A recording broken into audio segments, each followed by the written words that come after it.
بصراحة يا جماعة أنا في أجازة وما كنتش عايزة أعمل فيديوهات خالص دلوقتي، بس مضطرة لأن بصراحة التلفزيون المصري جاب لي نقطة. أول حاجة، الإعلام المصري انحدر بطريقة غير طبيعية وبقى تافه جدا، مبقاش وراه غير اللي رقصت في التخرج بتاعها واللي رقص في التخرج بتاعه واللي اتطلقت واللي اتجوزت والخطوبة والفرح واللي مخبي جوازه واللي مخبي طلاقه والحاجات دي كلها. فانا طالعه بس اقول يعني بجد والله ارحموا عقول المصريين والناس الغلابه اللي ما حلتهاش غير التلفزيون والاعلام.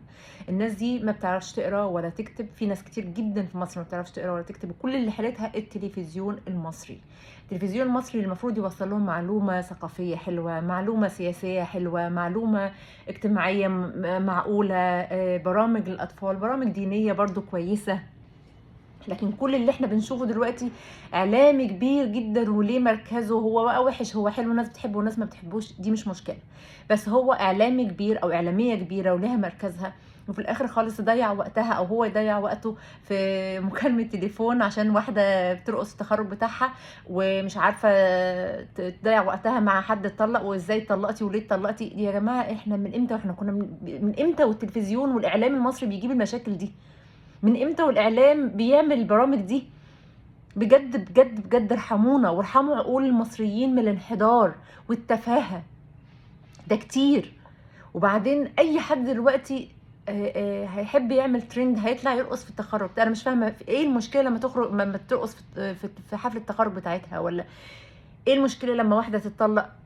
دي حاجاتها الشخصيه، حياتها الشخصيه، مش المفروض تعملوا عليها حوار وموضوع. انتوا قاعدين بتقطعوا خضره وتقطعوا بصل ومستنيين اي وخلاص. ما عندكوش ما فيش. فين الصحفيين الاعلاميين دول؟ المفروض ان هم صحفيين على فكره. فين الصحافه؟ فين البرامج السياسيه اللي توصل معلومه للناس الغلابه؟ يا جماعه في ناس كتير غلابه في مصر واطفال كتير جدا قاعدين قدام التلفزيون. ارحموهم وارحموا عقولهم، وصلوا لهم اعرفوا ان دي وسيله اتصال للناس الغلابه دي، وسيله اتصال للناس الاطفال اللي قاعدين في البيت وفي اجازه او قاعدين عندهم وقت شويه منهم ان هم يتفرجوا على التلفزيون. افتحوا لهم حتى المسلسلات اللي دلوقتي كل الاطفال املها وحلمها انها تطلع محمد رمضان اللي بيمسك مطوه وبيمسك سكينه وبيمسك مش عارفه ويطلع بلطجي. هو ده كل حلمها دلوقتي. ليه؟ عشان انتوا اللي موصلهم اللي ده حاجه كبيره قوي في التلفزيون، انتوا اللي بتجيبوا الشخصيه دي وبتجيبوا المسلسلات دي وبتجيبوا الحاجات دي. بجد تعبنا. انا ما عدتش انا في الاخر مصريه، بتفرج على حاجات مصريه، بحب اتفرج على حاجات مصريه، بتفرج على الاخبار السياسيه والاخبار النشره الجويه في اوروبا في امريكا، بتفرج على كل ده. بس انا من نفسي كمصريه افتح اي حاجه، برنامج مصري، مسلسل مصري، اي حاجه مصريه احس ان فيها روح كده زي زمان، فيها حاجه الواحد يتعلم منها، مسلسل اجتماعي كويس، برنامج اجتماعي كويس، برنامج ثقافي. ثقافوا ده طريقتكم ان انتوا تثقفوا المصريين بالتلفزيون. لكن مع الاسف اللي بيحصل انحدار وتفاهه بتوصل للناس وبتستخف بعقول المصريين. انا اتكلمت في الموضوع ده قبل كده وهرجع اتكلم فيه تاني، ونفسي حد يغير حاجه بجد والله. انتوا ممكن ترفعوا البلد دي كلها مجرد ان انتوا تحطوا حاجات كويسه في التلفزيون ترفع عقول المصريين.